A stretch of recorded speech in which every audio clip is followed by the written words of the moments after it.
Haja glória.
Bem, bom dia, meus irmãos.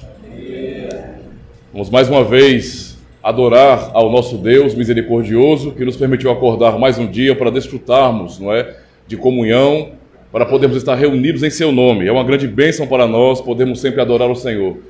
Devemos sempre lembrar, meus irmãos, que a cada domingo, quando somos chamados pelo Senhor para estarmos reunidos, é um momento de bênção para nossas vidas, de refrigério, não é? É daqui, desse momento de comunhão, do culto solene, que recebemos alimento saudável para lutarmos pela fé, batalharmos pela fé durante toda a semana. E em cada semana o Senhor separa esse dia para o seu povo ser refrigerado e fortalecido. Vamos aproveitar então, não é, este momento solene diante do Senhor. Eu queria iniciar lendo o texto da instituição da Santa Ceia, que é o texto de 1 Coríntios, capítulo 11. Diz bem assim a partir do verso 23, ouçam com atenção, meus irmãos. Porque eu recebi do Senhor o que também vos entreguei, que o Senhor Jesus, na noite em que foi traído, tomou o pão e, tendo dado graças, o partiu e disse: Isto é o meu corpo que é dado por vós. Fazei isto em memória de mim. Por semelhante modo, depois de haver ceado, tomou também o cálice, dizendo: Este cálice é a nova aliança no meu sangue. Fazei isto todas as vezes que o beberdes em memória de mim. Porque todas as vezes que comerdes este pão e beberdes o cálice, anunciais a morte do Senhor até que ele venha. Por isso, aquele que comer o pão ou beber o cálice do Senhor indignamente será réu do corpo e do sangue do Senhor. Examine-se, pois, o homem a si mesmo, e assim coma do pão e beba do cálice. Pois quem come e bebe sem discernir o corpo, come e bebe juízo para si. Nós iniciamos justamente refletindo acerca da instituição da Santa Ceia, pois iremos durante toda a liturgia aprender, relembrar sobre o significado da ceia. Temos que ser ministrados, não é, para termos boa consciência diante do Senhor. Queria convidar os irmãos a estarem de pé neste momento. E vamos cantar o hino Eterno Pai, teu povo congregado.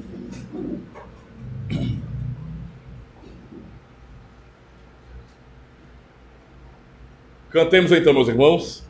Eterno Pai, teu povo congregado, humilde implora a tua graça aqui, no dia para o culto reservado, com esperança olhamos para ti. Teu santo livro, ó grande Deus, cercamos, com fé singela e reverente amor, e como atentos filhos procuramos ciência na palavra do Senhor.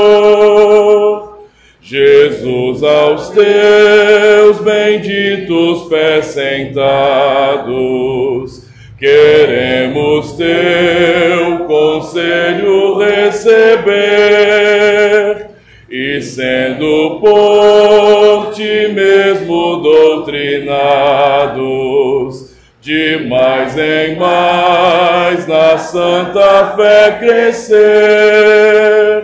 do mundo e seus encargos retirados, queremos descansar em ti, Senhor, mirando os ricos bens entesourados na plenitude do teu vasto amor. Ensina aos teus Espírito divino, desfaze a dor dos pobres corações, e com a luz do teu celeste ensino, venha aclarar as santas instruções. Aviva em nós as forças da memória, o entendimento a fim de conhecer o Rei dos Reis, o Cristo cuja glória enleva os santos anjos de prazer. Glória a Deus. Assim, amados irmãos, o Senhor nos chama para a adoração. Portanto, graça, misericórdia e paz da parte de Deus, o nosso Pai, e do Senhor Jesus Cristo. Amém? Podem assentar, meus irmãos.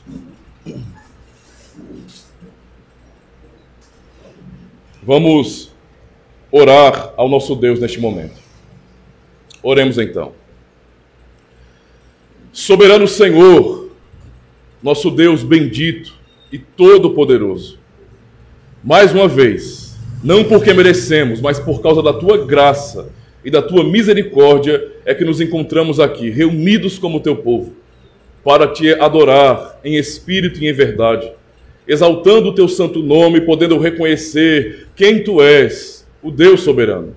E te louvamos por isso, Senhor, porque recebemos o privilégio que os anjos têm nos céus, enquanto boa parte do mundo rejeita o Evangelho e se afasta do Senhor. A nós, o Senhor, dá o privilégio, revelando a tua palavra pelo Espírito Santo, de que somos teus filhos, de que Cristo cumpriu toda a tua vontade por nós, nos substituindo na cruz do Calvário, e é por isso que temos entrada pela fé a esta bênção maravilhosa de podermos te adorar, de podermos ter, ó Deus, a consciência e também a grande satisfação de sermos teus filhos por meio da fé em Jesus Cristo. Obrigado por cada irmão aqui presente, por cada família representada. Ó Deus, nós te louvamos porque a tua fidelidade é sem igual, pois não é de agora, mas desde o início do mundo, o Senhor sempre preservou o remanescente fiel. De geração após geração, sempre guardou o teu povo. Mesmo contra o furor do mundo inteiro, o teu povo prevaleceu por causa do teu poder e da tua misericórdia. E hoje podemos dar testemunho, pois a tua palavra nos ensina sobre o teu cuidado, ó Deus, e testifica ao nosso coração que somos do Senhor, somos o povo do Senhor, a tua amada igreja. Te louvamos então por tua bondade e suplicamos ao Senhor que haja neste culto solene temor, reverência, que venhamos reconhecer aonde estamos e o que estamos fazendo, para que em tudo o teu santo nome seja honrado e seja exaltado. É o que nós oramos, em nome do Senhor e Salvador Jesus Cristo. Amém. Graças a Deus, meus irmãos. Nós vamos fazer neste momento a leitura da Santa Lei de nosso Deus, o livro de Êxodo, capítulo 20. O texto já está posto aí na liturgia. E faremos a leitura alternada como de costume. Eu leio do verso 1 e 2, e os irmãos então continuam e vamos alternando.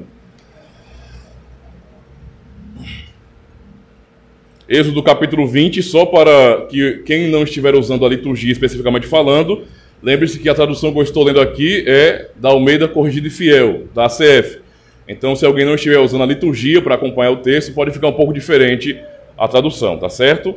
Êxodo capítulo 20 diz bem assim: Então falou Deus todas essas palavras, dizendo: Eu sou o Senhor teu Deus, que te tirei da terra do Egito, da casa da servidão. Não farás para ti imagem de escultura, nem semelhança alguma do que há em cima nos céus, nem embaixo na terra, nem nas águas debaixo da terra.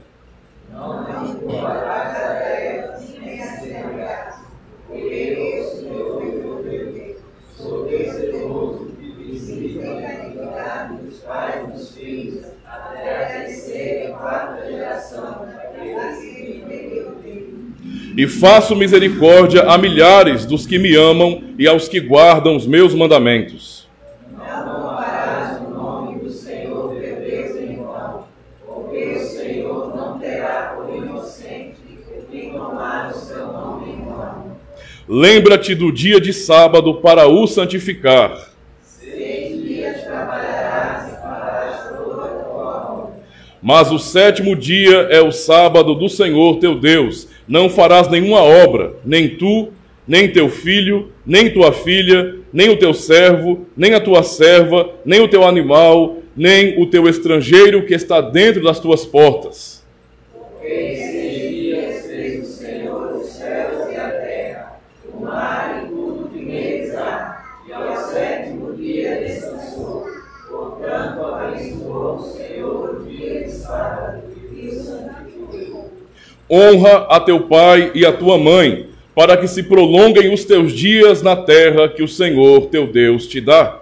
Não matarás, Não adulterarás. não furtarás, Não dirás falso testemunho contra o teu próximo. não cobiçarás a casa do teu próximo, não cobiçarás a mulher do teu próximo, nem o seu servo, nem a sua serva, nem o seu boi, nem o seu jumento, nem coisa alguma do teu próximo. Amém. Estas são as santas palavras de nosso Deus, palavras autoritativas, imutáveis, que o próprio Deus deu ao seu povo, meus irmãos. Na verdade, todo mundo está obrigado a obedecer tais mandamentos. Esses mandamentos realmente resumem, não é, na verdade, toda a lei moral de Deus, a obrigação da criatura para com o Criador. Mas a grande verdade é que a maioria das pessoas, infelizmente neste mundo, rejeitam esta lei. Se nós hoje podemos ouvir os mandamentos, podemos ler com convicção de que Deus continua a nos guiar por este caminho, então é sinal da sua bondade e da sua misericórdia sobre nossas vidas. Louvemos a Deus, pois a sua lei não revela um Deus severo e duro demais, muito pelo contrário, revela um Deus misericordioso, amoroso, que conduz um povo no caminho da salvação. E podemos louvar ao Senhor por isso. Vamos então responder ao Senhor cantando o Salmo de número 11. Meu refúgio está em Deus. Cantemos então o Salmo 11. Meu refúgio está em Deus. Como podes me dizer? Qual ave foge ao monte seu? Assim fujas também, pois eis que os ímpios vão, tem já pronto arco à mão, para as ocultas disparar, nos justos de coração. Quando há destruição, fundamentos já não são. Que pode o justo fazer então, se nesta vil condição? No templo está o Senhor, tem nos céus o trono seu, seus olhos sondam com atenção, os filhos dos homens vê, e ao justo aprova Deus, mas odeia o homem mau, e aquele que violência faz, Deus o abomina já. Javé fará chover fogo e enxofre sobre os maus, e vento abrasador será a taça que lhes dará. Pois justo é o Senhor, Ele ama a retidão, e cada um que justo for, a face lhe verá. Pois justo é o Senhor, Ele ama a retidão, e cada um que justo for, a face lhe verá. Graças a Deus. Que salmo lindo, onde nós podemos cantar, não é, tanto a graça de Deus como também sua justiça. Meus irmãos, então vamos refletir agora um pouco sobre a Santa Ceia e o seu significado para nós. Lemos o texto, não é, no início do culto, sobre a instituição da Ceia do Senhor, e agora precisamos refletir, porque aquele texto que Paulo fala aos Coríntios, o fala em de fato, um contexto de dificuldades, de má compreensão, e também somos chamados por aquele texto a fazermos uma análise em nossa própria vida e em nosso coração. Portanto, a Santa Ceia nos chama para um autoexame. Por isso, a fim de celebrar a Santa Ceia para fortalecer a nossa fé, é necessário que examinemos a nós mesmos. E o exame sincero consiste em 3 partes. Primeira, cada um deve ter consciência dos seus pecados e da maldição de Deus, para se detestar e se humilhar perante Deus, porque a ira dele contra o pecado é muito grande. Segunda, cada um deve determinar se realmente confia na promessa fiel de Deus, de que todos os seus pecados são perdoados somente por causa do sofrimento e da morte de Jesus Cristo. E terceira, cada um deve determinar se tem a intenção sincera de mostrar a Deus a sua gratidão por uma vida dedicada a Ele. Do mesmo modo, deve mostrar que está resolvido a amar o próximo e deixar toda a hipocrisia, inveja, inimizade e raiva. Então, nós realmente temos que refletir bem sobre o que a ceia significa para nós e qual é a nossa intenção ao nos dirigirmos à mesa do Senhor. A ceia também é para nós um convite e uma advertência do Senhor. Deus certamente recebe à mesa do seu Filho Jesus Cristo todos que têm esta intenção. Declaramos a eles que Deus os recebe em graça e lhes dá esta comida e bebida celestial, apesar dos muitos pecados e fraquezas que lhes restam contra a sua vontade. Por outro lado, declaramos que aqueles que não têm esta intenção, isto é, de amar a Deus de todo o coração e ao próximo como a ti mesmo, não é? Comem e bebem juízo para si. Por isso advertimos que eles se abstenham da mesa do Senhor. Nós declaramos aos que praticam pecados ofensivos que não têm parte no reino de Cristo se não se arrependerem. E ofensivos consideramos os seguintes pecados.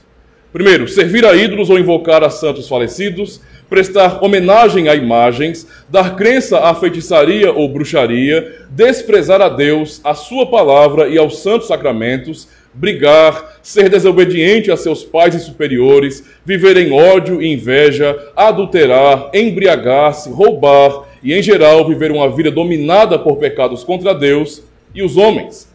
Todos os que permanecem em tais pecados devem abster-se desta comida e bebida que Jesus Cristo ordenou somente para os seus fiéis, a fim de não aumentarem seu juízo e condenação. Observem bem que na forma litúrgica da Santa Ceia, nós somos lembrados do que acabamos de ler nos 10 mandamentos. É sobre isso que estamos falando aqui, não é? Então devemos realmente ter essa consciência. Qual é a intenção sincera de nosso coração? Meus irmãos, a ceia também é não somente um convite, uma advertência séria da parte de Deus, mas é também um memorial. E note que, na verdade, a Santa Ceia, ela tem como memorial, não é, um aspecto, ou seja, o memorial é um aspecto da Santa Ceia, é um dos seus significados e, na verdade, um dos seus propósitos, mas não é o único, não é apenas um memorial, é mais do que isso. Mas vamos nos focar no memorial. Cristo nos mandou celebrar essa ceia em sua memória. Nesta mesa, nós lembramos que nosso Senhor foi enviado ao mundo pelo Pai. Ele se tornou homem para carregar a ira de Deus por nós. Ele foi preso a fim de que nós fôssemos libertos. Ele, embora inocente, foi condenado à morte para sermos absolvidos por Deus. Ele foi amaldiçoado para sermos abençoados. Ele foi desamparado por Deus a fim de que nós nunca mais fôssemos desamparados por Ele. E ao dizer, está consumado, Ele confirmou a nova e eterna aliança quando morreu e derramou o seu sangue. É de tudo isso que nós lembramos quando celebramos a ceia do Senhor, quando participamos. Mas a ceia, como eu tinha dito, não é apenas um memorial. Nós lembramos, mas não é apenas isso. A ceia também é uma garantia. Iremos aprender justamente sobre o que garantia é essa. Toda vez que comemos este pão e bebemos deste cálice, Cristo nos lembra e garante que Ele nos ama. Quando vemos o ato da ceia, recebemos os elementos em nossas mãos e participamos, estamos vendo ali, estamos testificando que o Senhor Jesus nos ama.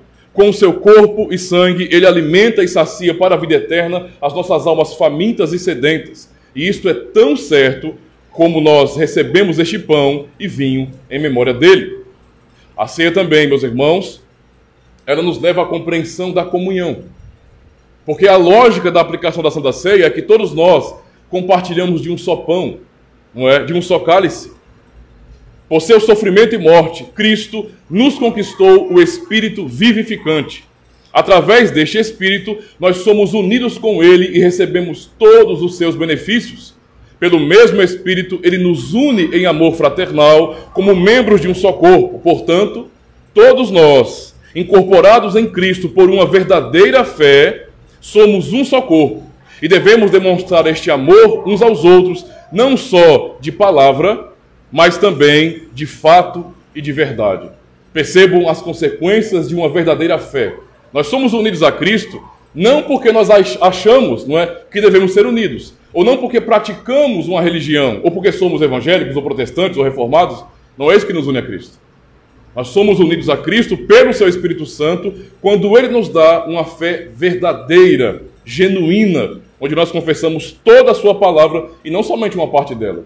Aquele que realmente crê no Senhor, ele acredita em toda a palavra de Deus. Ele não faz uma seleção da Bíblia.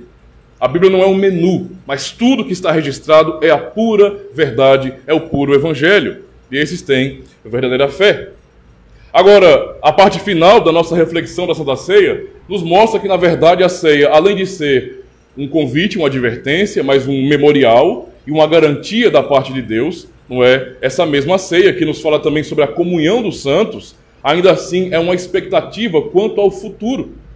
Toda vez que ceiamos, somos lembrados disso. Finalmente, Cristo nos mandou celebrar a Santa Ceia até que Ele venha. Na sua mesa, provamos o começo da alegria eterna que Ele nos prometeu. Aguardamos com grande expectativa a abundância desta alegria no banquete do casamento do Cordeiro, quando Ele beber conosco o vinho novo no reino de seu Pai. E então, naquele grande dia, meus irmãos, quando estivermos ali diante do Senhor, poderemos dizer as palavras de Apocalipse 19, verso 7. Alegremo-nos, exultemos e demos-lhes a glória, porque são chegadas as bodas do Cordeiro. E tudo isso temos que pensar para a Santa Ceia. Vamos orar mais uma vez, agradecendo a Deus, e em seguida vamos ouvir a pregação do Evangelho. Oremos então. Ó Senhor, Tu és maravilhoso e misericordioso. Nós já Te louvamos pela rica oportunidade de podermos Te louvar, cantando, entoando hinos, salmos, com convicção de que o Senhor recebe a adoração da Tua igreja. Não porque somos bons, mas porque é em nome de Cristo que nós Te adoramos. É por meio dEle que oferecemos sacrifícios espirituais a Ti. E esta é a única razão para o Senhor receber o louvor da Tua igreja. Por isso, ó Deus, Te louvamos, Te bendizemos por Tua graça. E reconhecemos nossas falhas, nossos pecados, nossas limitações, que não temos como inventar desculpas, pois a Tua lei já revelou a nossa fraqueza, os nossos pecados e miséria, e nos conduz ao mesmo tempo a reconhecermos que precisamos de Cristo, desesperadamente precisamos do Senhor. Por isso, ajuda-nos a confiar somente na obra do Senhor Jesus Cristo por nós.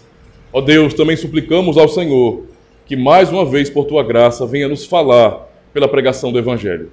O Senhor sabe como nós precisamos, como temos necessidade de ouvir a pregação pura do Evangelho. Ouvimos a voz do nosso Supremo Pastor Jesus Cristo, por meio da Santa Palavra, a fim de sermos consolados, edificados no Senhor e exortados a uma vida de santidade. Ajuda-nos, ó Deus, a aprendermos mais sobre Ti e sermos fortalecidos na verdadeira fé. Alimenta-nos, pois precisamos do Senhor. É em nome de Cristo que oramos. Amém. Graças a Deus. Meus irmãos, vamos então ouvir a pregação do Evangelho. Eu queria que os irmãos já pudessem abrir suas Bíblias no livro de Hebreus, na carta anônima aos Hebreus, capítulo 2.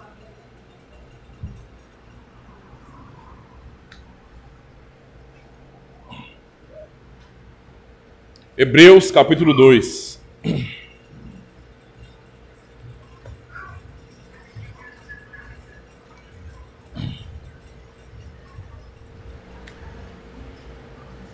Faremos a leitura de todo o capítulo.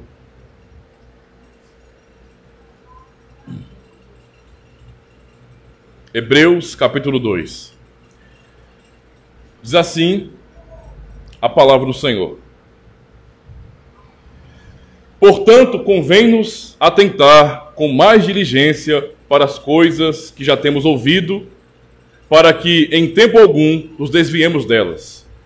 Porque se a palavra falada pelos anjos permaneceu firme, e toda a transgressão e desobediência recebeu a justa retribuição, como escaparemos nós, se não atentarmos para uma tão grande salvação, a qual, começando a ser anunciada pelo Senhor, foi-nos depois confirmada pelos que a ouviram, testificando também Deus com eles, por sinais e milagres, e várias maravilhas e dons do Espírito Santo, distribuídos por sua vontade. Porque não foi aos anjos que sujeitou o mundo futuro, de que falamos, mas em certo lugar testificou alguém dizendo: que é o homem, para que dele te lembres? Ou o filho do homem, para que o visites? Tu o fizeste um pouco menor do que os anjos, de glória e de honra o coroaste, e o constituíste sobre as obras de tuas mãos. Todas as coisas lhe sujeitaste debaixo dos pés. Ora, visto que lhe sujeitou todas as coisas, nada deixou que lhe não esteja sujeito. Mas agora ainda não vemos que todas as coisas lhe estão sujeitas. Vemos, porém, coroado de glória e de honra aquele Jesus, que foi feito um pouco menor do que os anjos, por causa da paixão da morte, para que pela graça de Deus provasse a morte por todos.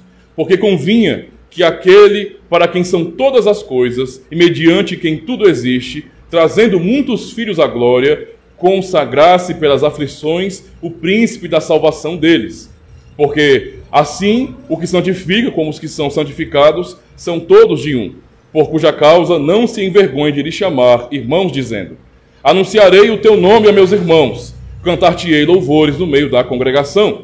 E outra vez, porém nele a minha confiança, e outra vez, eis-me aqui a mim, e aos filhos que Deus me deu. E visto como os filhos participam da carne e do sangue, também ele participou das mesmas coisas, para que pela morte aniquilasse o que tinha o império da morte, isto é, o diabo, e livrasse todos os que, com medo da morte, estavam por toda a vida sujeitos à servidão. Porque, na verdade, ele não tomou os anjos, mas tomou a descendência de Abraão. Por isso convinha que em tudo fosse semelhante aos irmãos, para ser misericordioso e fiel, sumo sacerdote naquilo que é de Deus, para expiar os pecados do povo. Porque naquilo que ele mesmo, sendo tentado, padeceu, pode socorrer aos que são tentados. Até aqui, meus irmãos.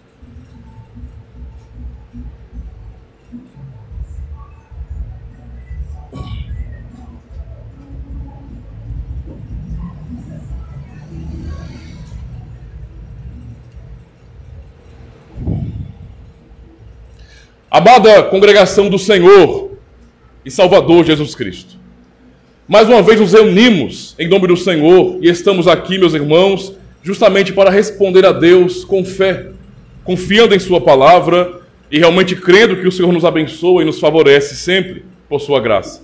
E para sermos alimentados ou recebemos alimento para a fé que o Senhor nos deu, porque Ele é bom e continua a cuidar de seu povo. E é notório como nós precisamos cada vez mais refletir no Santo Evangelho. O Evangelho é a grande verdade sobre todas as coisas. Todas as coisas. E nós, por nossa fraqueza, nos esquecemos do Evangelho.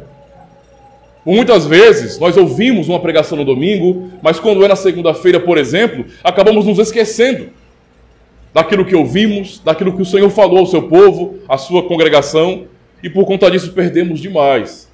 Quando nos esquecemos da palavra de Deus e daquilo que significa o Evangelho, ficamos sujeitos muitas vezes a uma vida triste, onde não reconhecemos o favor e a misericórdia do Senhor nosso Deus. E nos esquecemos do grande amor revelado por meio de Jesus Cristo.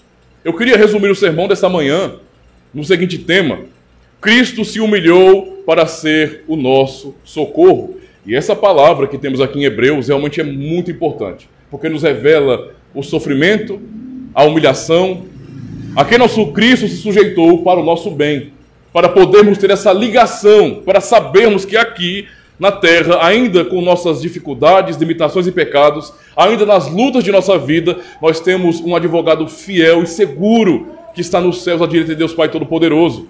Mas para chegar lá e ser o nosso socorro, ele submeteu à humilhação e ao sofrimento. Em primeiro lugar, então, meus irmãos, precisamos compreender que ele se submeteu, não é, a toda essa humilhação para ser o que ele é para nós hoje, o nosso sumo sacerdote. Quando lemos o Salmo 8, eu estou citando o Salmo 8 porque o autor aos Hebreus, ele cita o Salmo 8 aqui, que é o homem para que dele te lembres, ou o filho do homem para o que visites. Então, o autor aos Hebreus, ele cita o Salmo 8, e de uma maneira formidável, ele nos explica sobre o que o Salmo 8 está nos ensinando. Muitas pessoas leem o Salmo 8 e apenas pensam no próprio ser humano. Ora, nós somos menores do que os anjos. Basta você pensar um pouco, não é? Os anjos são poderosos. Nosso poder é limitado, certo? Os anjos têm poder nesse sentido. E não somente isso. Diferente de nós, os anjos contemplam com os seus olhos o Deus Todo-Poderoso. Podemos pensar como eles estão próximos do Senhor Deus. E nós estamos afastados, não é? Especialmente desde a queda.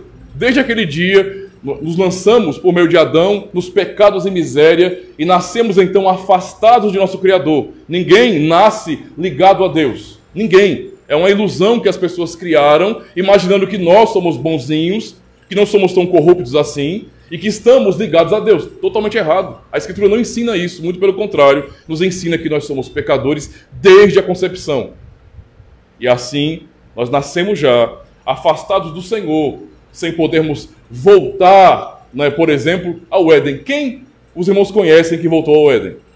Adão pôde voltar? Não. Seus filhos podem voltar? Não. Ninguém neste mundo pode voltar, porque somos pecadores.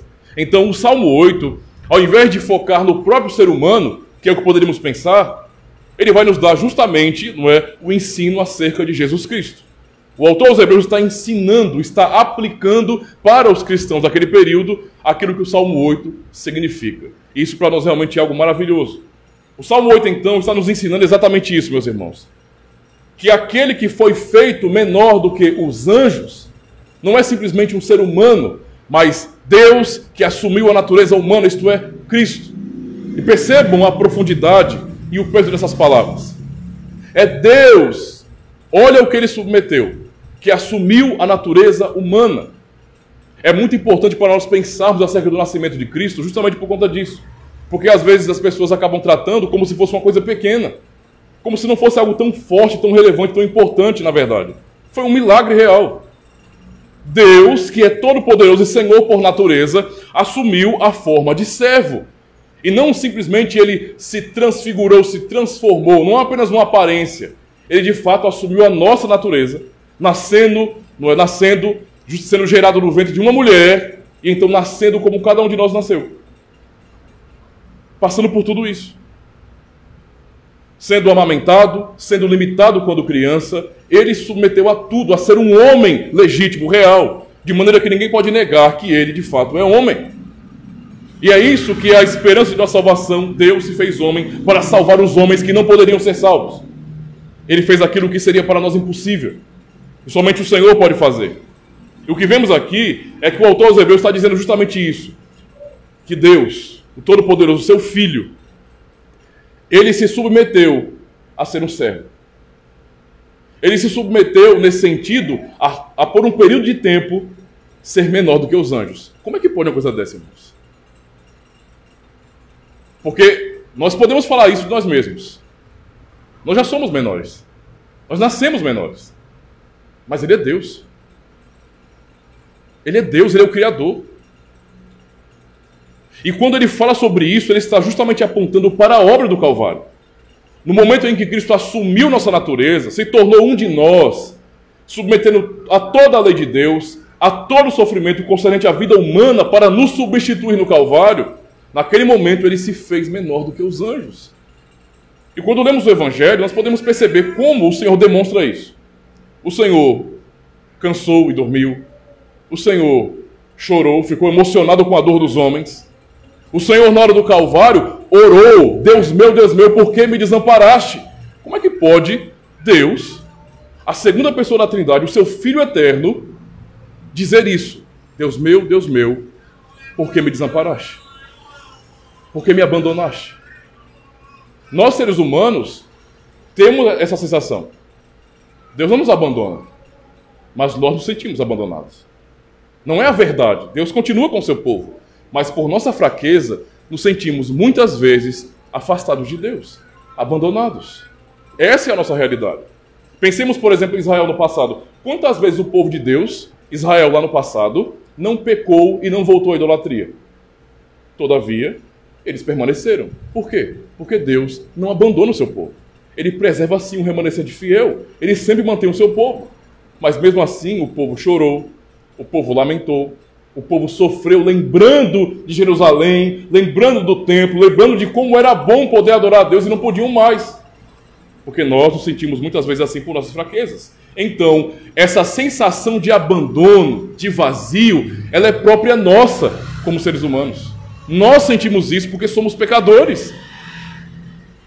Isso é consequência do pecado, sentir esse vazio no coração e afastados de Deus, abandonados pelo Senhor. Quantos seres humanos hoje, não é, por causa de suas próprias lutas, não se revoltam contra Deus, por exemplo? Ou quantos cristãos, porque perderam algo ou alguém, estão tão revoltados contra o Senhor que tratam agora, mesmo sabendo do Evangelho, como se Deus não fosse um Deus de amor, não fosse um Deus de misericórdia, se sentem afastados dele e dizem: o Senhor me abandonou.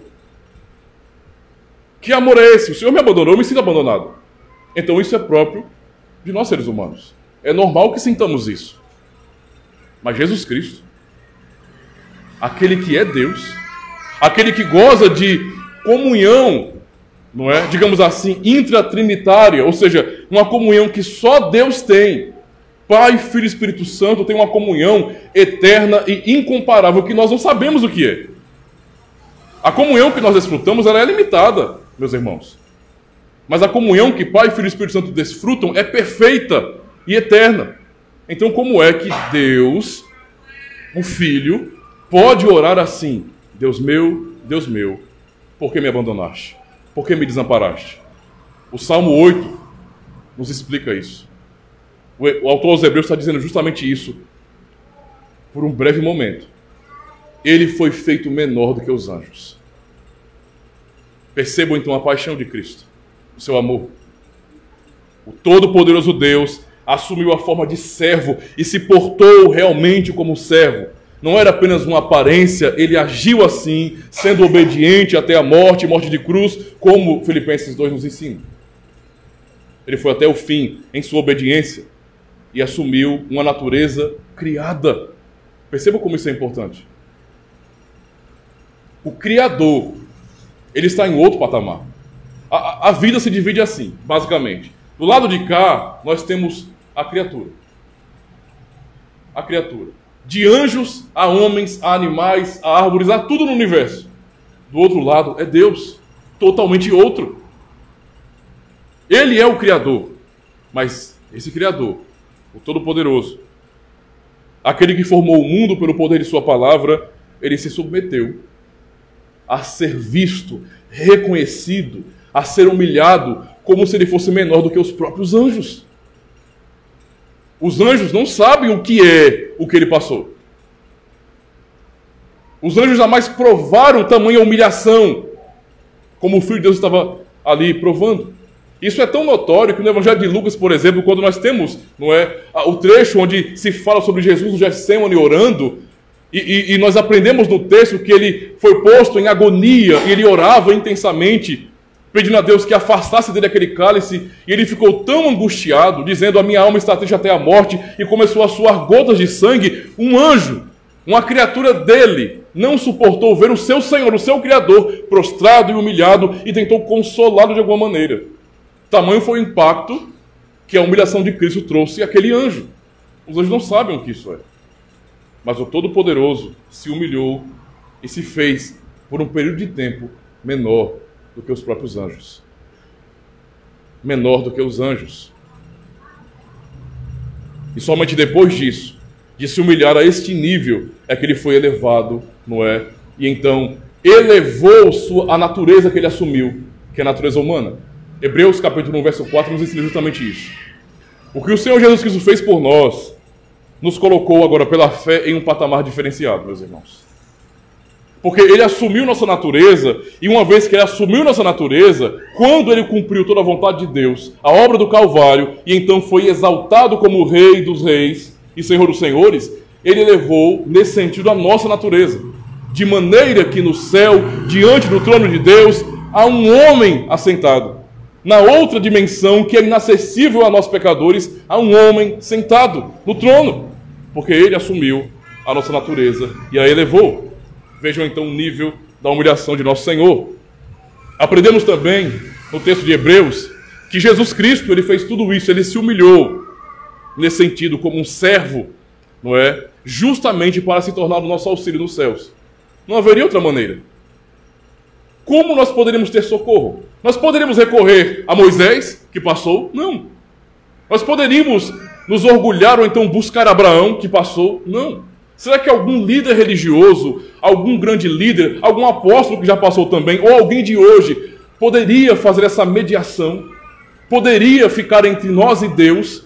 Poderia nos substituir? Poderia interceder a Deus por nós, pedindo o perdão de nossos pecados? Não. Ninguém poderia. Ninguém é digno. Ninguém é santo aqui neste mundo. Só Ele.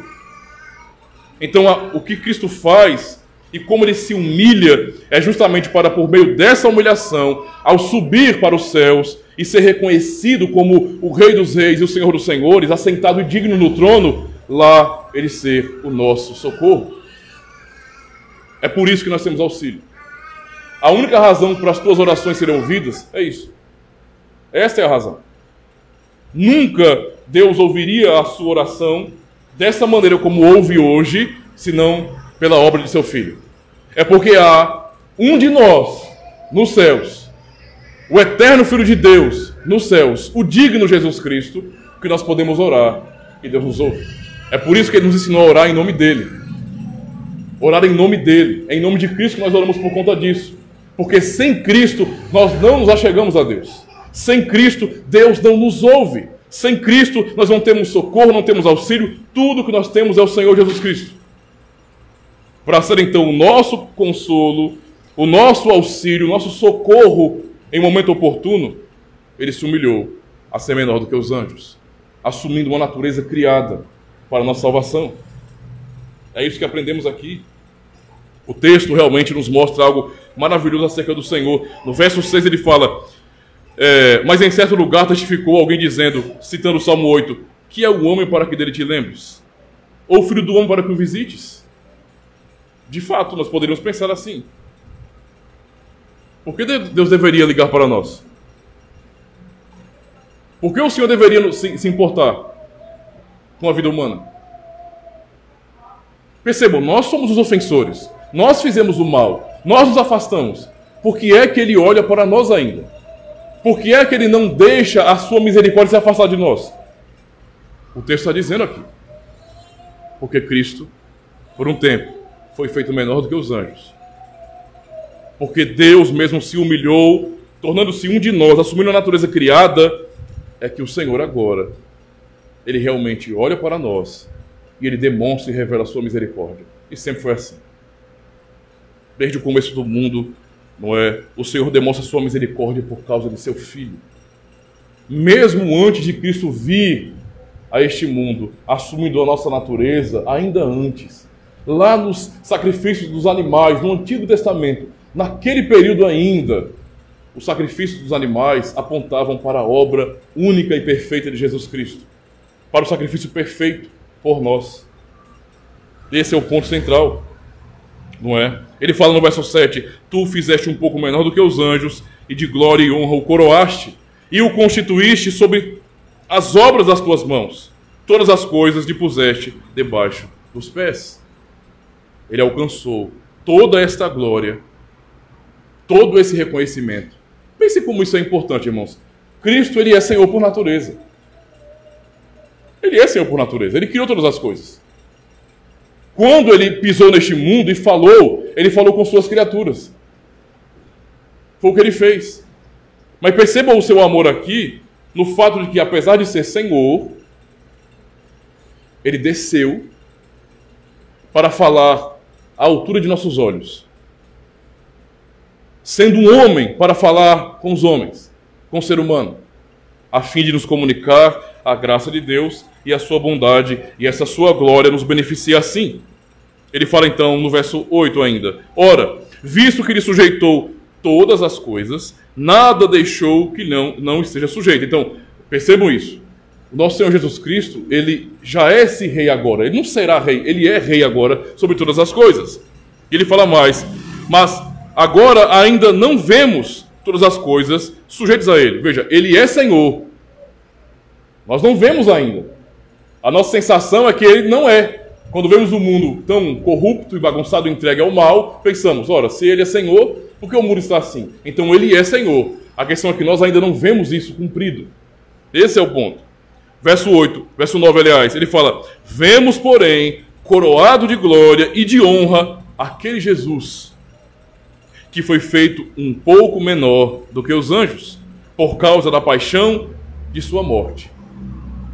Olha como que o texto nos ensina o que significa ele se colocar como menor do que os anjos. Começa por aí. Os anjos são mortais? Não. Anjos não são mortais. Eles não são como Deus, é claro. Deus é eterno. Mas os anjos têm imortalidade. Ninguém vai a um noticiário ou buscar um boletim de ocorrência de alguém que deu um tiro no anjo. Não vai rolar. Eita, essa semana aconteceu uma chacina e um anjo morreu no meio. Não vai rolar, não. Não é dessa dimensão. Não é desta natureza. Ele não é tocado por aquilo que está aqui. Deus, que é eterno, o Criador dos anjos, quando assumiu nossa natureza, ele provou aquilo que os anjos não provam. Morreu. Percebam como isso aí é tenso. Como é que Deus pode morrer? Se ele é Deus. Não, isso não faz sentido, irmãos. Isso não faz sentido. Deus não pode morrer. Ele é Deus. A morte é algo comum no ser humano. Isso é inerente a nós, criaturas. Nós somos finitos. Deus não. Ele é eterno. Ele não pode morrer. Mas quando ele assumiu a nossa natureza, foi para literalmente morrer como nós. É claro que ele não podia permanecer morto. Ele é Deus. Mas literalmente ele sofreu tudo aquilo que significa a morte. Por isso que o texto diz que é sobre ele que o salmista fala quando diz que ele foi por um pouco de tempo, um período de tempo, feito menor do que os anjos. E isso mostra que ele morreu literalmente, justamente por nós, porque ele fala, para que pela graça de Deus provasse a morte por todos. A morte de Cristo na cruz, o ele se tornar, por aquele período de tempo, menor do que os anjos, é a graça de Deus. Se ele não tivesse feito isso, nós nunca teríamos salvação. Não haveria esperança para nós. E ele vai dizer ainda mais, no verso 10. Porque convinha que aquele para quem são todas as coisas, né, e mediante quem tudo existe, trazendo muitos filhos à glória, consagrasse pelas aflições o príncipe da salvação deles. Isso aqui realmente é maravilhoso. Ele é o nosso Deus. Mas ele foi consagrado como o nosso príncipe salvador, o príncipe da nossa salvação, por meio das aflições, por meio da humilhação, por meio de sua morte. E ele fala mais: porque assim como o que santifica, como os que são santificados, são todos de um, por cuja causa não se envergonhe de lhe chamar irmãos, dizendo: anunciarei o teu nome a meus irmãos, cantar-te-ei louvores no meio da congregação. O eterno Filho de Deus, o único que é Filho de Deus por natureza, porque é Deus eterno, quando assumiu nossa natureza, tornando-se homem, nos fez seus irmãos.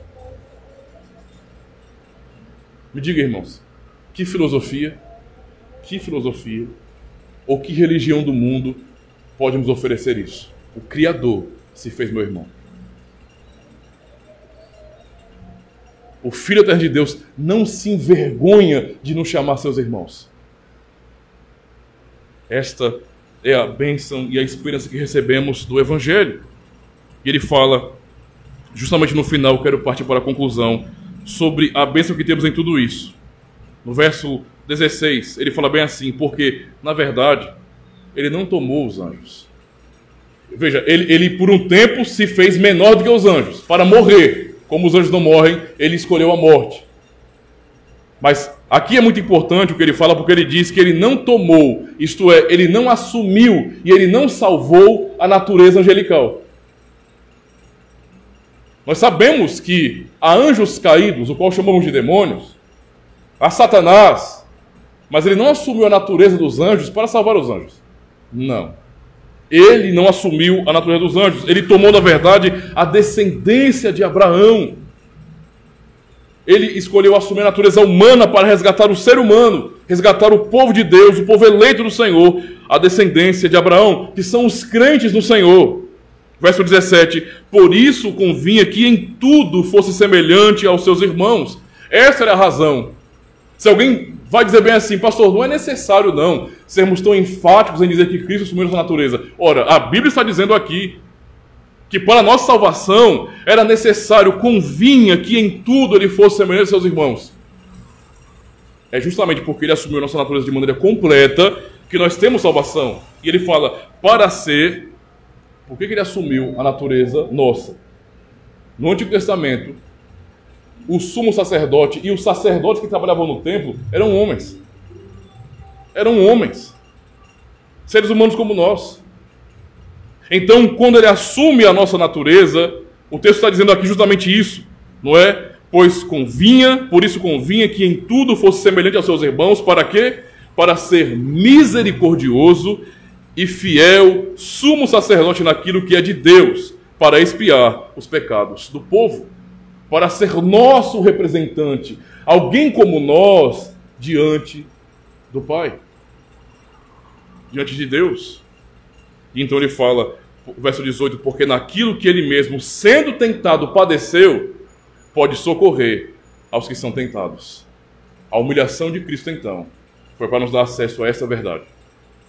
Agora, porque sabemos que ele se sacrificou por nós, se humilhou por nós, assumindo nossa natureza, nós temos a segurança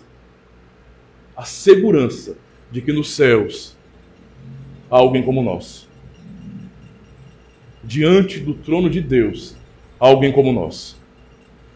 Estevão, quando estava sendo apedrejado, enquanto levava aquelas pedradas, ele olhou para os céus e ele viu a glória de Deus. E ele viu o Filho à direita de Deus Pai. Foi o que Estevão viu.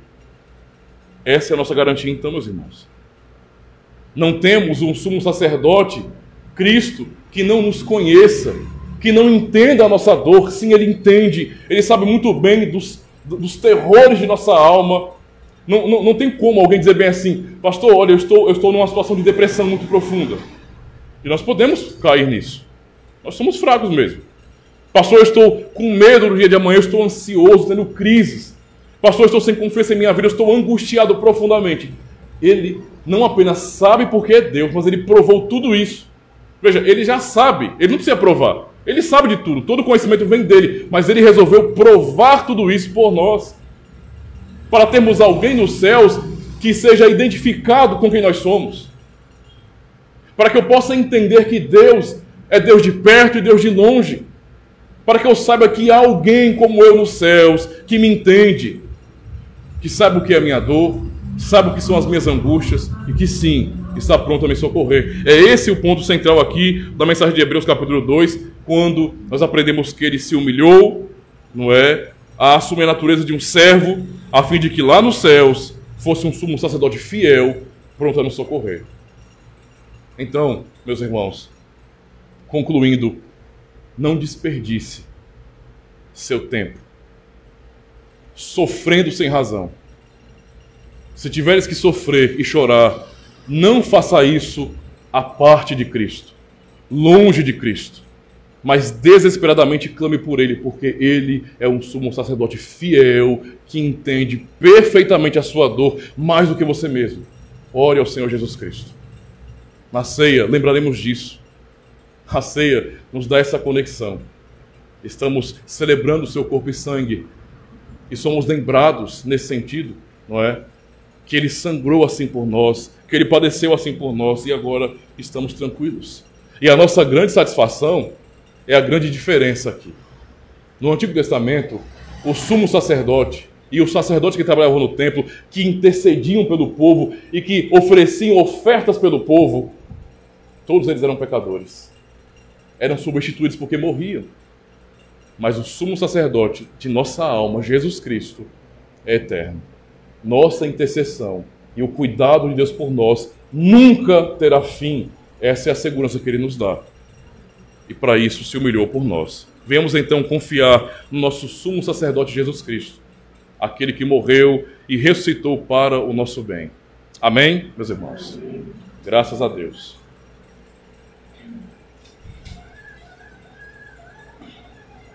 Graças a Deus. Nós vamos ainda ouvir algumas exortações antes de celebrarmos a ceia do Senhor.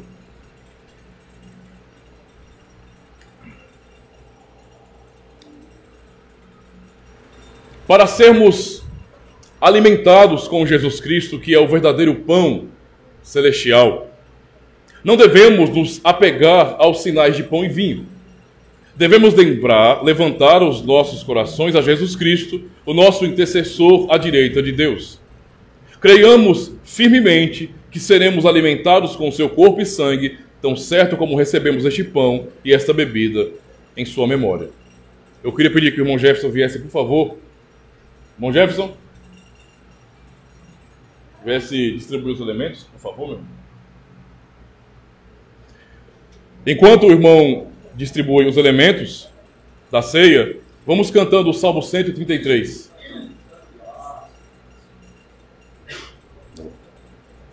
Pode distribuir. Cantemos o Salmo 133, meus irmãos. Ó, como é bom e agradável viverem unidos os irmãos. Cantemos então. Ó, como é bom e agradável viverem unidos os irmãos. É como óleo precioso que corre sobre a cabeça, que desce para a barba de Arão, que desce para a gola das suas vestes. Oh, como é bom e agradável viverem unidos os irmãos. É como o orvalho do Hermon que desce sobre os montes, sobre os montes de Sião, ali ordena o Senhor e manda a sua bênção e a vida para sempre. é bom! Oh, como é bom e agradável viver unidos os irmãos. É como óleo precioso que corre sobre a cabeça, que desce para a barba de Arão, que desce para a gola das suas vestes. Oh, como é bom e agradável viver unidos os irmãos. É como o orvalho do Hermon que desce sobre os montes, sobre os montes de Sião, ali ordena o Senhor e manda sua bênção e a vida para sempre. Graças a Deus. Pode sentar, meu irmão? Pode sentar, viu? Tá? Obrigado.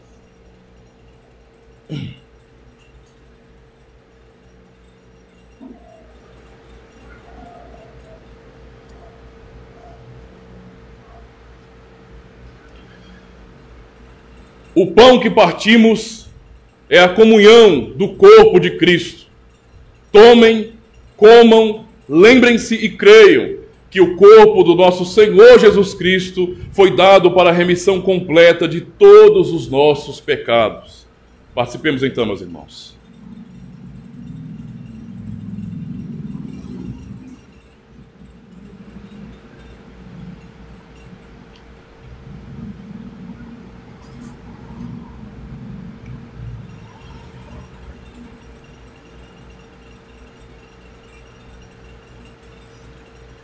O cálice da bênção pelo qual damos graças é a comunhão do sangue de Cristo. Tomem, bebam, lembrem-se e creiam que o precioso sangue de nosso Senhor Jesus Cristo foi derramado para a remissão completa de todos os nossos pecados. Participemos então.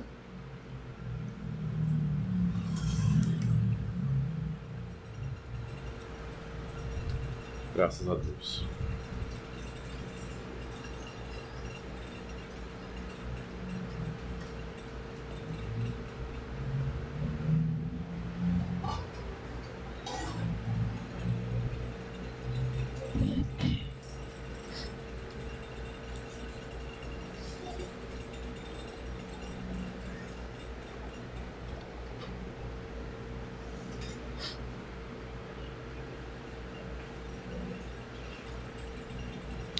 Vamos, neste momento, meus irmãos, ouvir a leitura do Salmo 103, onde vamos bendizer a Deus por sua misericórdia em nossas vidas. Salmo 103, ouçam com atenção a leitura da palavra do Senhor. Diz bem assim: Bendize, ó minha alma, ao Senhor, e tudo o que há em mim bendiga o seu santo nome. Bendize, ó minha alma, ao Senhor, e não te esqueças de nenhum só de seus benefícios. Ele é o que perdoa todas as tuas iniquidades, que sara todas as tuas enfermidades, que redime a tua vida de perdição, que te coroa de benignidade e misericórdia, que farta a tua boca de bens, de sorte que a tua mocidade se renova como a da águia. O Senhor faz justiça e juízo a todos os oprimidos, fez conhecidos os seus caminhos a Moisés e os seus feitos aos filhos de Israel. Misericordioso e piedoso é o Senhor, longânimo e grande em benignidade.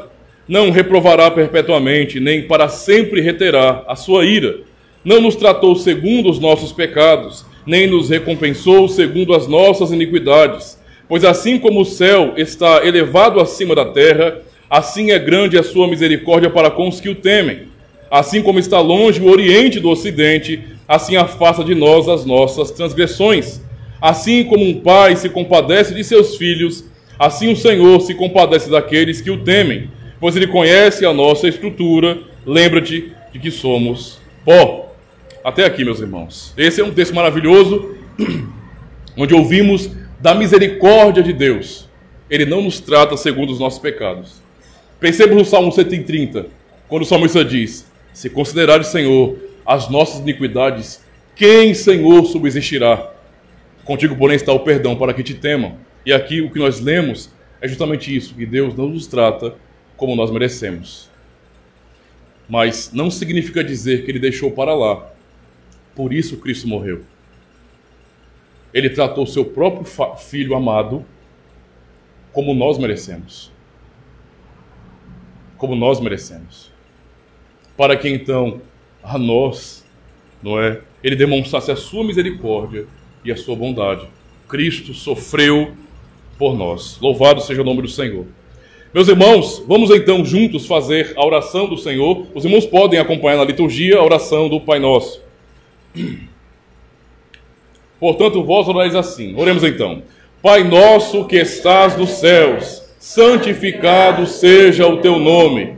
Venha o teu reino. Seja feita a tua vontade, assim na terra como no céu. O pão nosso de cada dia nos dá hoje, e perdoa-nos as nossas dívidas, assim como nós perdoamos aos nossos devedores. E não nos conduzas à tentação, mas livra-nos do mal, porque teu é o reino, e o poder, e a glória, para sempre. Amém. Graças a Deus. Vamos nos colocar de pé, meus irmãos, para encerrarmos o culto solene.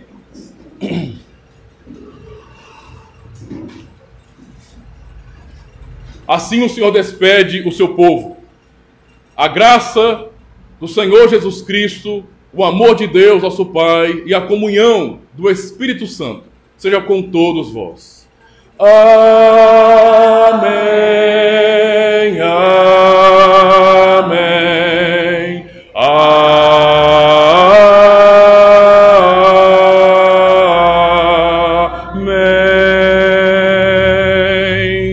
Cantemos então o Salmo de número 8, que é o Salmo citado em Hebreus capítulo 2. Ó Senhor, nosso Senhor. Cantemos então. Ó Senhor, nosso Senhor, quão magnífico é o nome teu, em toda a terra, ó Deus, quão magnificente é. Tua majestade em céus expusestes, pois nos céus, expusestes, pois nos céus,